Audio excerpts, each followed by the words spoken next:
जबकि आज तक तो बड़ी बड़ी बिल्डिंग्स और पुल वगैरह सीमेंट से ही बनते हैं और 100 सालों तक खड़े रहते हैं। लेकिन ताजमहल तो बिना सीमेंट के बनाया गया है, तो फिर कैसे वो करीब 350 सालों से इतनी मजबूती से खड़ा है। फिर चाहे कितना ही बड़ा भूचाल आ जाए, चाहे कोई भी नेचुरल डिजास्टर हो जाए, ताजमहल वहीं का वहीं खड़ा है। आखिर कैसे? और क्या आपको पता है कि उस समय ताजमहल कितने रुपयों में बनाया गया होगा? क्यों ताजमहल को यमुना नदी के किनारे बनाया गया? और साथ ही में आप ये भी जानोगे कि क्यों ताजमहल में आज तक लाइट्स नहीं लगाई गई। बस आप वीडियो के लास्ट तक हमारे साथ बने रहिए और नए यूज़र इस चैनल को सब्सक्राइब जरूर कर लेना। तो चलिए वीडियो को शुरू करते हैं। दोस्तों, हर साल लाखों की संख्या में लोग इस अजूबे को देखने आते हैं। आपको इसकी हिस्ट्री का तो पता ही होगा कि कैसे शाहजहां ने अपनी बेगम मुमताज़ के लिए इतना बड़ा मोनूमेंट खड़ा कर डाला। उन्होंने अपने प्यार को मुमताज़ की मौत के बाद एक्सप्रेस किया था। लेकिन दोस्तों, ये बिना सीमेंट के आखिर इतना बड़ा मोनूमेंट खड़ा कैसे हो गया? जबकि सीमेंट का आविष्कार 1824 में एस्पिरिन नाम के एक इंटेलिजेंट इंसान ने किया था, जो कि इंग्लैंड में रहते थे, और इन्होंने ही दुनिया का सबसे पहला सीमेंट का कंपनी बनाया, जिसका नाम था पोर्टलैंड सीमेंट। और ताजमहल का कंस्ट्रक्शन 1631 में शुरू हुआ और 1648 में जाकर ख़त्म हुआ। लेकिन बिना सीमेंट के ही ये खड़ा हो चुका था, जिसे आज तक एक भी खरोच नहीं आई। दरअसल सीमेंट के इन्वेंशन से पहले आर्किटेक्ट एक खास तरह के पेस्ट का इस्तेमाल करते थे, जिसमें बहुत अजीब अजीब चीज़ें होती थी। और अगर ताजमहल की कंस्ट्रक्शन की बात करें तो इसमें बहुत सारे सेमी प्रीशियस स्टोन्स जैसे कि अकीक, येमेनाइट, फिरोज़ा, लजवाड, मूंगा, सुलेमानी, लहसानिया, तमरा, ये सब पत्थर यूज़ होते थे, जो कि बहुत ही रेयर स्टोन्स थे। और ये उस समय Russia, Rajasthan, Uzbekistan, Iran, Israel, इन सब तरह के दुनिया भर के अलग अलग देशों से मंगाए गए थे।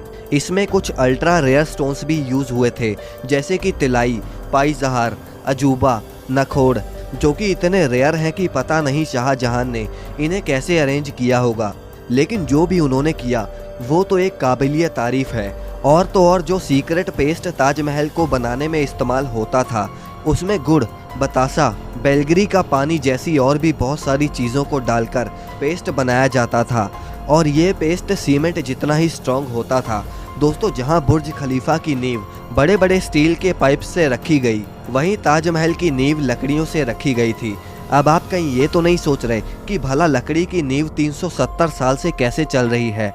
दरअसल इसमें सबसे बड़ा रोल यमुना नदी का है। यमुना सिर्फ ताजमहल को अच्छा व्यू ही नहीं देती, बल्कि अगर यमुना नदी ना रहे तो ताजमहल गिर भी सकता है। इसमें होता यह है कि पहले के इंटेलिजेंट लोगों ने इसमें ऐसी लकड़ी का इस्तेमाल किया जिसमें चाहे जितना भी पानी लगता रहे, वो लकड़ियाँ और भी स्ट्रॉन्ग होती चली जाएंगी, वरना बाकी लकड़ियाँ नमी की वजह से ख़राब हो जाती हैं। और यही वजह है कि ताजमहल के खड़ा रहने में यमुना नदी का बहुत बड़ा हाथ है।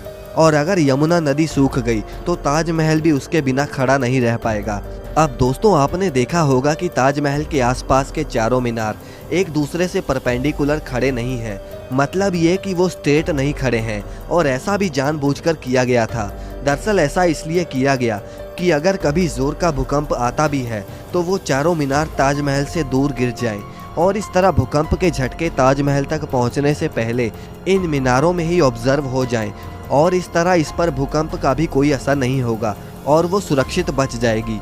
अब दोस्तों, बात करते हैं कि ताजमहल को आखिर उस समय बनाने में कितना खर्चा आया होगा।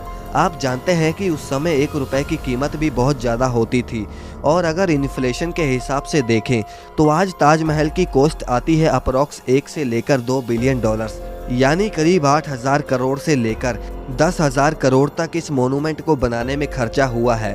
अब दोस्तों, ताजमहल में लाइट क्यों नहीं लगाई गई, क्या आप जानते हैं? दरअसल ताजमहल का सफ़ेद रंग लाइट को सबसे ज़्यादा रिफ्लेक्ट करता है, और इसीलिए अगर रात के समय ताजमहल पर लाइट्स लगा दी गई